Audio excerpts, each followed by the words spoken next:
The other thing I want to say, I think is important with Head Smashed In, is the fact that, you know, we spent a lot of years working at developing Head Smashed In. There's the data that's hit at Head Smashed In, you know, there's a lot of information that it's raw data. It's like the material you dig up. Sometimes you store it and you go back later and study it. With the stories and the displays and the artifacts and anything that was written or recorded about Head Smashed In, that's all stored as data that you can go back and revisit to piece together our way.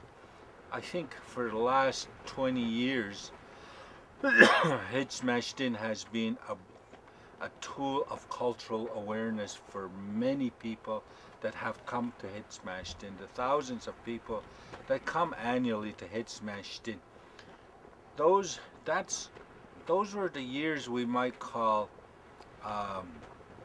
where we're looking at cultural awareness.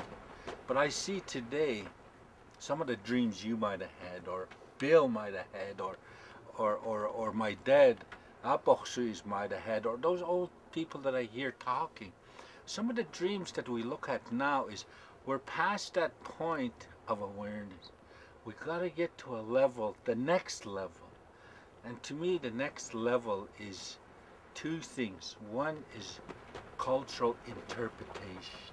We got to start interpreting those technologies.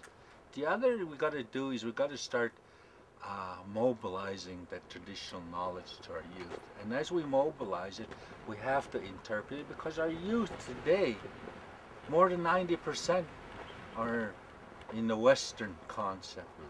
So we have to start paralleling and interpreting that information. But that's just barely touched now. I see many years of service happening there, but right now we're starting to phase out of that cultural awareness. We're all aware. They had the June 29th day of protest for First Nations across Canada. That's an awareness. But where do we go from there is the big question.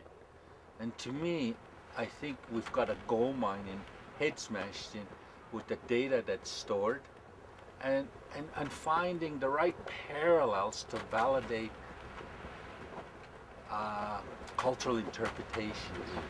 So I think those, to me, I would say that's one of the directions we're looking at Head Smashed In that we haven't even touched, because Head Smashed In. It's true, yeah, because you and I, we recorded hours and hours and hours of elders talking, and most of those people are dead now. It was 25 years ago that we did a lot of that recording. Those tapes still exist. They're in the archives, so they're preserved. And then there was more work done after that as well that's around. There were many hours done with Billy before he passed away, and those are all archived as well. And we have that. It's this enormous data store. As you say, it's just data. It's like when I dig a site, I collect artifacts. They don't speak. They're not telling a story just by, oh look, here's a scraper. It tells. You have to interpret that. And I do that as part of my job in reports that I write and talks I give and books and articles that I publish. And that's what we need to do, both with archaeology and the story and with the recorded oral history that we've got. It's a gold mine of information about traditional days. Joe, your father, he was just so happy to have this project go ahead, because what I was able to do was give him that partner Roger, remember Roger, and a car and some money, and I said, Joe, just go talk to all the most important people you can about the buffalo hunting days and the stories of how that all took place. And Joe, he just loved that. It was like the perfect assignment for him, because he doesn't care about things like what band you're from, what side of the border you're on. Joe cared about who is the most knowledgeable people to talk to. And those are the people he went to see, and we've got those people on tape. Some really, really famous and respected Blackfoot elders. Almost all of them are now passed away. Joe was in the living room recording those people, and it wasn't even me or a white anthropologist. It was a senior, respected Blackfoot elder who was doing the questioning and doing the recording. So I really think those tapes are incredibly valuable. Oh yeah. The other thing we look at is the fact that the old man used our traditional validation system to validate who he was going to talk to.